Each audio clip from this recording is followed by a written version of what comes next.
Hey guys, what's going on? ZeroArmada here with a tips and tricks video for Titanfall. I'm just going to go through some of the really rudimentary stuff that I found to be really helpful in game, and kind of stuff I hope that you guys can find really helpful while you're playing Titanfall.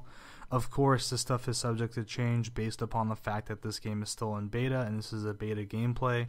So once the game is fully released, we'll probably have a better idea of the whole scope of the game when new content is released and when the other maps are revealed.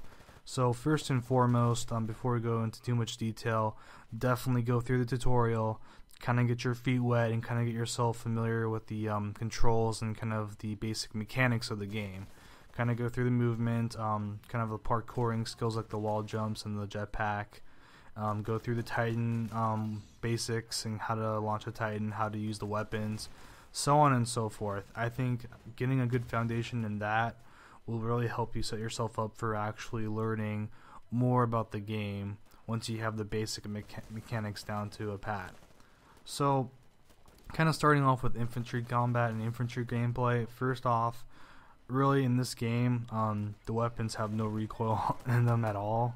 So I think gunplay is really a smaller margin of error to the bigger picture. And what I mean by that is your gunplay can still be somewhat mediocre or somewhat average, and you can still do well, because I think really the Titan gameplay and kind of the whole environment and how the environment plays a large role in the game has a bigger impact in your overall score, your overall kills and deaths, and so on and so forth. And what I mean by that is with the parkouring, such as the wall jumps, the running, the jet jumps, those really set yourself up for kills. Kind of utilizing the environment in a way that gives yourself an advantage, going through overbuildings and kind of ambushing people from areas they don't expect can really set yourself up for some easy kills and kind of make your job easier to just basically point and click and not have to have that much of an issue aiming, because people won't be trying to avoid you if you get the first jump on them, so to speak.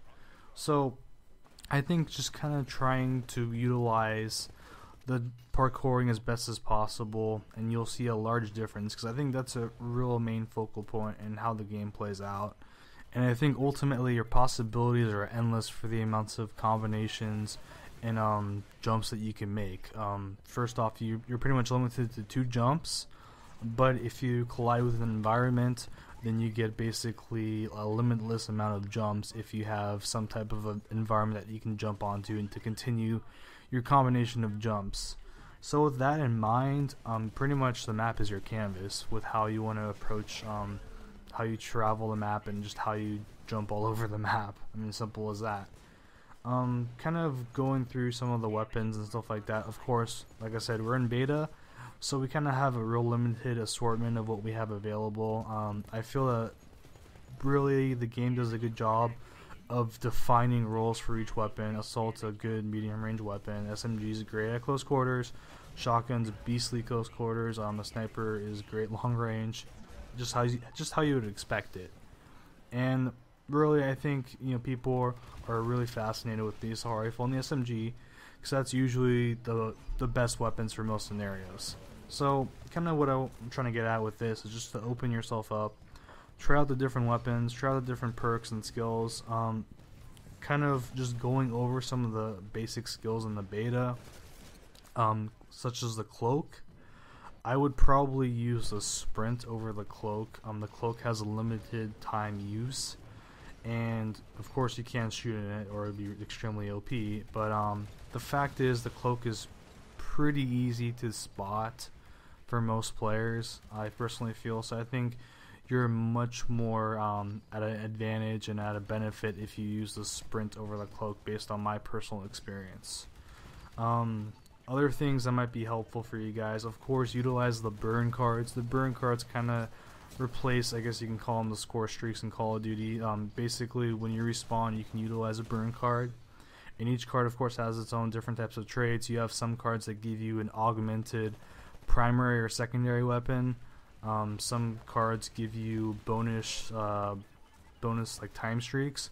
For instance, one card can give you a faster respawn time for your Titan.